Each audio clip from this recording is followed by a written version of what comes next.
Hello friend, welcome to stock research centre. आज हम फिर से एक बार जियो फाइनेंस सर्विस को यहाँ पे डिस्कस करने जा रहे हैं।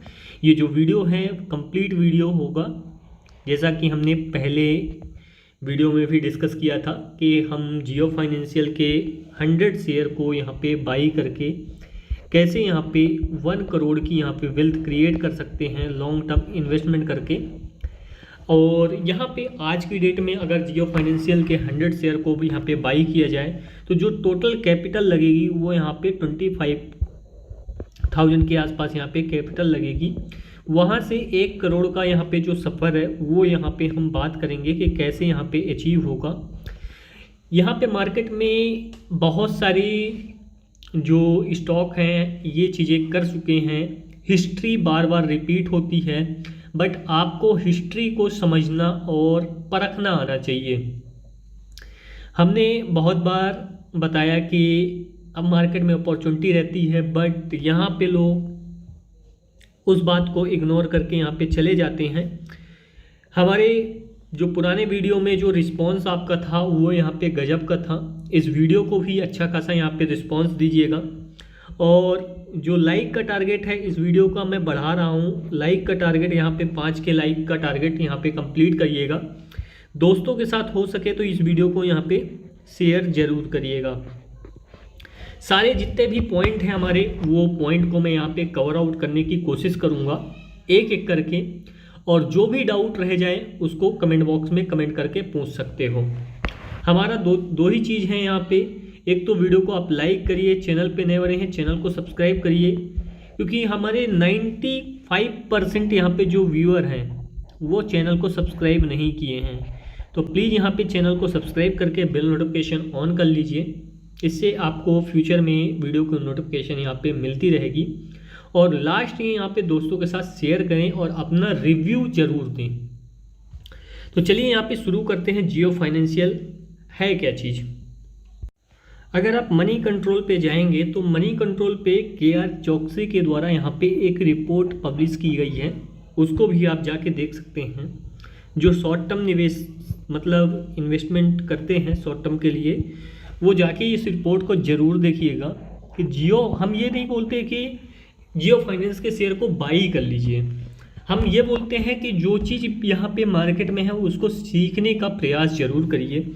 सबसे पहले यहाँ पे देख लेते हैं जियो फाइनेंस सर्विस है किस किस फील्ड में, ठीक है।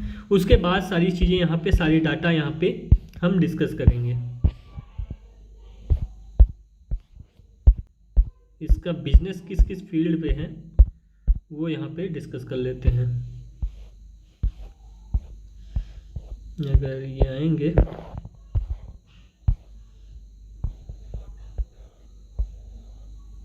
बोर्ड ऑफ डायरेक्टर हैं यहाँ पे, मैनेजमेंट, इन्वेस्टमेंट,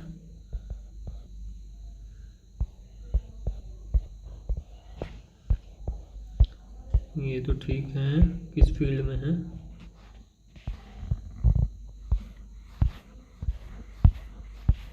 थोड़ा ऊपर जाना पड़ेगा।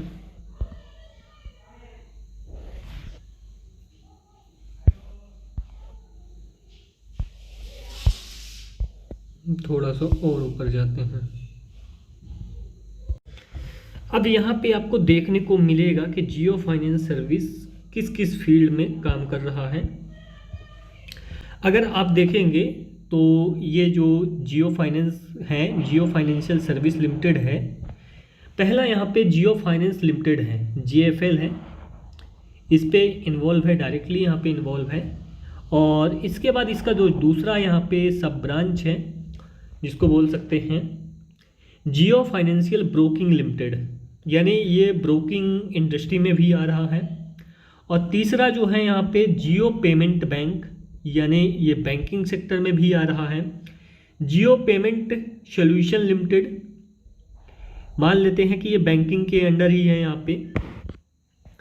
Retail Reliance industry investment holding limited, ये इनका मान लो कि स्टेक होगा यहाँ पे रिलायंस इंडस्ट्री में।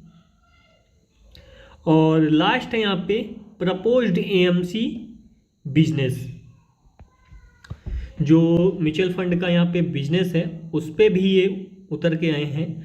और ये जो जॉइंट वेंचर है किसके साथ किए हैं, ब्लैक रॉक के साथ यहाँ पे जॉइंट वेंचर किए हैं। इनका ये न्यू बिजनेस है, बाकी के जो बिजनेस थे यहाँ पे ऑलरेडी यहाँ पे है। और ये जॉइंट वेंचर भी कंप्लीट हो जाएगा जैसे यहाँ पे इनको म्यूचुअल फंड का यहाँ पे लाइसेंस मिल जाता है, तो ये अपने बिजनेस पे अच्छा खासा यहाँ पे काम करना चालू कर लेंगे। सबसे पहला जो पॉइंट है जियो फाइनेंशियल लिमिटेड, जो कि यहाँ पे ये फाइनेंस के बिजनेस में आए हैं। अब ये जियो फाइनेंस लिमिटेड किससे कंपेरिजन डायरेक्ट आप कर सकते हैं, बजाज फाइनेंस से। किससे, बजाज फाइनेंस से। बजाज फाइनेंस भी यहाँ पे एक छोटी सी कंपनी थी 2002-1 के आसपास। यहाँ पे उस टाइम पे कोई भी मतलब फाइनेंस नहीं कराता था। उसके बाद एक ट्रेंड चालू हुआ जब यहाँ पे मोबाइल आया यहाँ पे इंडिया में।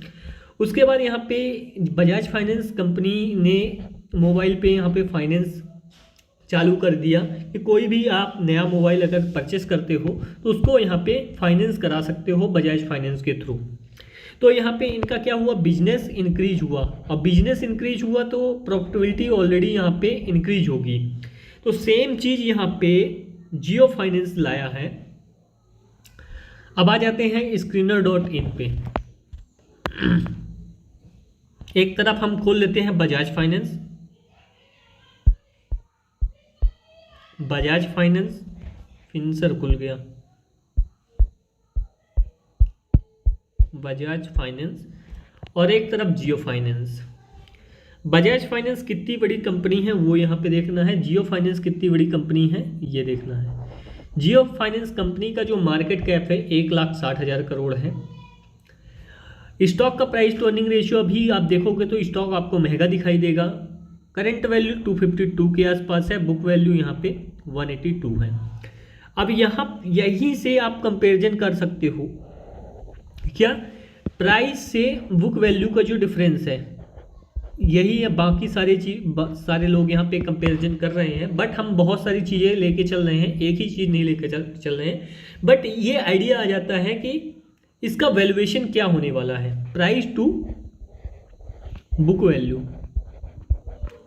अगर आप देखोगे तो आपको यहाँ पे 252 का लेवल प्राइस का दिख रहा होगा, 182 का जो वैल्यू है वो बुक वैल्यू दिख रही होगी।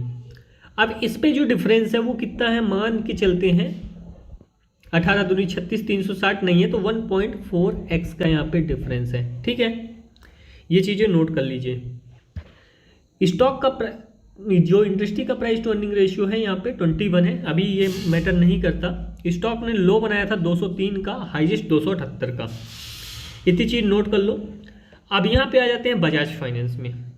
बजाज फाइनेंस में यही चीज़ क्या है, मार्केट कैप देख लो। मार्केट कैप यहाँ पे 4,74,000 करोड़ का है। जियो फाइनेंस के केस में 1,60,000 करोड़ का था। करंट प्राइस जो है यहाँ पे वो देख सकते हो 7670 रुपये है। बुक वैल्यू यहाँ पे 988 है। अब बुक वैल्यू से यहाँ पे कंपेरिजन करोगे तो कितने टाइम्स का यहाँ पे डिफरेंस है। अगर इसको बुक वैल्यू को 1000 भी कंसीडर करो तो 7.6x यहाँ पे प्राइस टू बुक वैल्यू का यहाँ पे डिफरेंस है। ठीक है, हाई की अगर हम बात नहीं करते, छोड़ देते हैं। स्टॉक का प्राइस टू अर्निंग रेशियो इसका ठीक ठाक है, कम आपको सस्ता दिखाई दे रहा होगा। बट कंपनी के ऊपर कर्जा कितना है, 2,56,000 करोड़ का। कंपनी कर्जा लेके ही काम कर रही है, ऐसा नहीं कि कंपनी अपने पैसे से काम कर रही है। कंपनी के पास उतना ज़्यादा पैसा नहीं है जितना कि जियो फाइनेंशियल के पास है।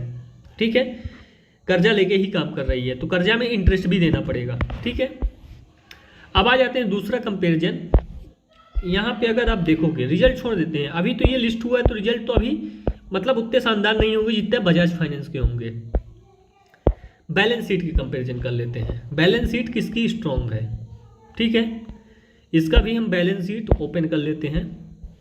शेयर होल्डिंग के पहले आएगा बैलेंस शीट।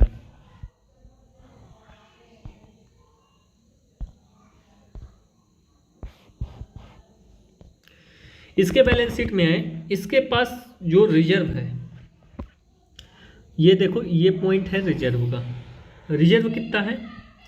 1,09,278 करोड़, यानी कि खुद का पैसा है इसके पास। इक्विटी कैपिटल यहाँ पे कितना है? 6,353 करोड़ का। ठीक है, कितना है? 6,353 करोड़ का यहाँ पे इक्विटी में पैसा, इक्विटी कैपिटल में, मतलब ये बिजनेस को फैलाए होंगे, उसमें जो लगा होगा पैसा, उसमें 6,353 करोड़ लग गया है। बट इनका पैसा वेस्ट नहीं हुआ है, अभी काम उस पर चालू है। रिजर्व में कितना है? 1,09,000, उसके पहले 1,14,000, थोड़ा सा इससे पैसा इसमें गया बिजनेस को फैलाने में, और रिजर्व यहाँ पे थोड़ा सा कम हो गया। बट यहाँ पे टोटल एसेट जो है यहाँ पे अगर आप देखोगे वो क्या है? बढ़ गया। तो टोटल एसेट क्या हुआ? बढ़ गया। अब सेम चीज़ अगर बजाज फाइनेंस में देखोगे, बजाज फाइनेंस के पास खुद का जो पैसा है वो रिजर्व प्लस इक्विटी कितना है? इक्विटी में इनका 121 करोड़ के आसपास है, और रिजर्व में जो पैसा है करीबन 60,000 करोड़ के आसपास है। तो 60,000 करोड़ से यानी जियो फाइनेंस के पास 1,10,000 करोड़ है, यानी जस्ट डबल है, 2x है जियो फाइनेंस, है कि नहीं रिजर्व में। अब इसने क्या किया? कर्जा लिया। कर्जा लिया कितना? 2,56,000 करोड़ का, जिससे ये बिजनेस को क्या कर रहा है? एक्सपेंड कर रहा है, बिजनेस को एक्सपेंड कर रहा है। ठीक है, उसके बाद ये तो है ही। अब कैपिटल वर्क इन प्रोसेस में इसमें भी नहीं है, उस पर भी नहीं है। टोटल एसेट्स इनकी कितनी है? अगर टोटल एसेट्स देखोगे तो आपको ज़्यादा देखने को मिलेगी, क्योंकि ये बोरोइंग बहुत ज़्यादा लिए हैं, अपने पैसे से 5 टाइम्स बोरोइंग लिए हैं। और अगर इनकी फिक्स एसेट्स देखोगे तो 2,686 करोड़ है। अभी जियो फाइनेंस के केस में इतना ज़्यादा नहीं होगा, बट इनके जियो फाइनेंस के केस में रिजर्व बहुत ज़्यादा है, तो बिजनेस बहुत तेज़ी से यहाँ पे क्या करेंगे? फैला सकते हैं। इनके पास रिजर्व ज़्यादा है तो ये बिजनेस को बहुत तेज़ी से क्या कर सकते हैं? फैला सकते हैं। माना कि बजाज फाइनेंस की जैसे अभी जैसी ग्रोथ हो रही बजाज फाइनेंस में, वैसे नहीं होगी, थोड़ा स्लो होगी। बट एक बिजनेस जमने के बाद जियो फाइनेंस ऐसा होगा और बजाज फाइनेंस ऐसी चल रहा होगा, तो एक पॉइंट आएगा जहां पे जियो फाइनेंस बजाज फाइनेंस को क्या कर देगा? बीट कर देगा। क्या कर देगा? बीट कर देगा, यानी पीछे छोड़ देगा। आज जब पीछे छोड़ देगा यहाँ पे बजाज फाइनेंस को, तो जो बुक वैल्यू और प्राइस के बीच डिफरेंस है, जो बुक वैल्यू और प्राइस के बीच डिफरेंस है, वो यहाँ पे ख़त्म हो जाएगा। अगर वो 7 टाइम्स में ट्रेड हो रहा तो ये भी 7 टाइम्स में ट्रेड होगा या 8 टाइम्स में ट्रेड होगा। तो अगर यहाँ पे आज की डेट में भी बुक वैल्यू यहाँ पे अगर हम कंसीडर करें कि आने वाले टाइम में 2 साल में बुक वैल्यू जब इनका बिजनेस फैल जाएगा तो 200 हो जाएगी। ठीक है, 2 से 3 साल जब जितना भी टाइम लगे, ठीक है, बिजनेस फैलने में। और जब ये 8 टाइम्स पे ट्रेड होने लगेगा, कितना? 8 टाइम्स पे, तो इसकी जो प्राइस की वैल्यू है वो ही यहाँ पे कितनी हो जाएगी? 1600। कितनी हो जाएगी? 1600। ओके, ये कितने टाइम में आने वाला है? 2 to 3 ईयर। पॉसिबिलिटी हमारी यही है। मैं रिकमेंड नहीं कर रहा हूँ, मैं जो प्रोबेबिलिटी है, पॉसिबिलिटी है, वो यहाँ पे एक्सपेक्ट कर रहा हूँ। सबकी अपनी अपनी प्रोबेबिलिटी होती है, सबकी अपनी मैथ्स होती है, सब अपने मैथ्स से कैलकुलेट करते हैं। तो हमारे मैथ्स से जो ये आया है वो यहाँ पे 2 to 3 ईयर में ये 1600 के पार चला जाएगा। यानी कितने टाइम्स? 8 टाइम्स। यानी आज जो यहाँ पे 25K इन्वेस्ट करेगा उसको कितना आगे मिलने वाला है? 2 to 3 ईयर के बाद यहाँ पे 2 लाख। ठीक है, कितना मिलने वाला है? 2 लाख। और जो 1 लाख यहाँ पे आज की डेट में इन्वेस्ट करेगा उसको यहाँ पे 8 लाख तक यहाँ पे पॉसिबिलिटी है कि मिल जाएगा, प्रोबेबिलिटी है कि मिल जाएगा। जरूरी नहीं है, हो सकता है कि बजाज फाइनेंस जियो फाइनेंस के बिजनेस को खा जाए, ये भी हो सकता है, ये जियो फाइनेंस का बिजनेस ना चले, बजाज फाइनेंस उड़ता रहे, ये भी पॉसिबिलिटी है। तो हो सकता है 200 का प्राइस नीचे भी आ जाए, ऊपर ना जाने की वजह से। तो ये प्रोबेबिलिटी सबकी होती है, अपनी अपनी गणित होती है, तो वो चीज़ें हैं। बट ऐसा नहीं होगा, क्योंकि पॉसिबिलिटी हमारी क्या है, क्योंकि ये जो कंपनी है वो यहाँ पे अंबानी फैमिली से बिलोंग करती है, और वो भी मुकेश अंबानी फैमिली से। इसलिए इतना बेकार तो हम एक्सपेक्ट नहीं कर सकते, क्योंकि उनको बिजनेस करना बहुत शानदार आता है और इंडिया के नंबर 1 बिजनेसमैन है, ठीक है। और उनका जो बिजनेस है, बिजनेस मॉडल बहुत सॉलिड है, तो इस चीज़ से टेंशन थोड़ा फ्री रहे, कोई दिक्कत वाली बात नहीं है। अब यही अगर आप देखोगे बजाज फाइनेंस का रिटर्न, बजाज फाइनेंस का रिटर्न,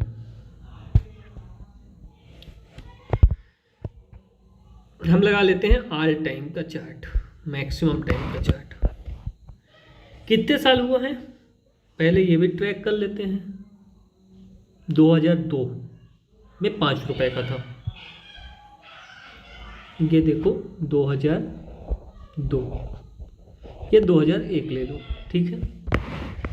अभी क्या चल रहा है 2024, कितने साल हो गया, करीबन 23 साल।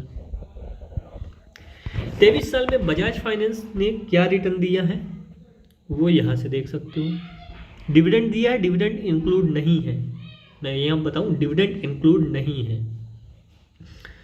वो स्प्लिट भी दिया होगा, वो भी मेरे को नहीं पता, स्प्लिट तो इंक्लूड हो जाता है बट डिविडेंड इंक्लूड नहीं होता है, ठीक है।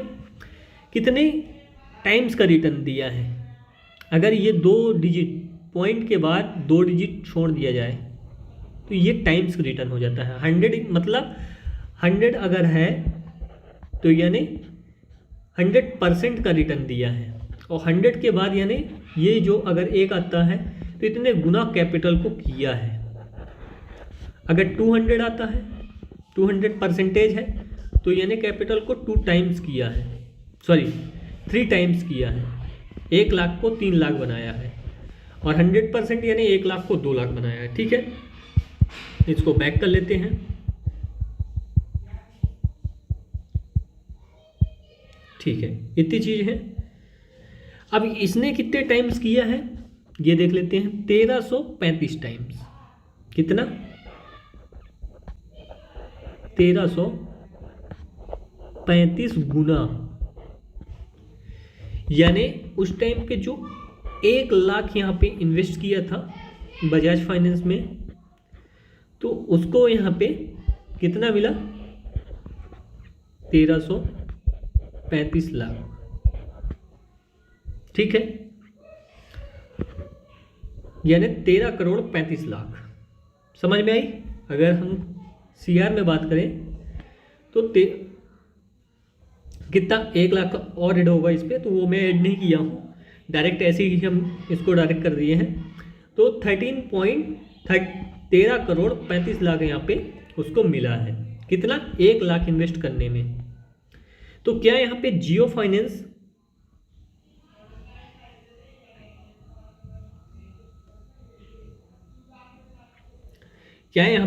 फाइनेंस आने वाले टाइम में 1 लाख को 1 करोड़ नहीं बना सकता?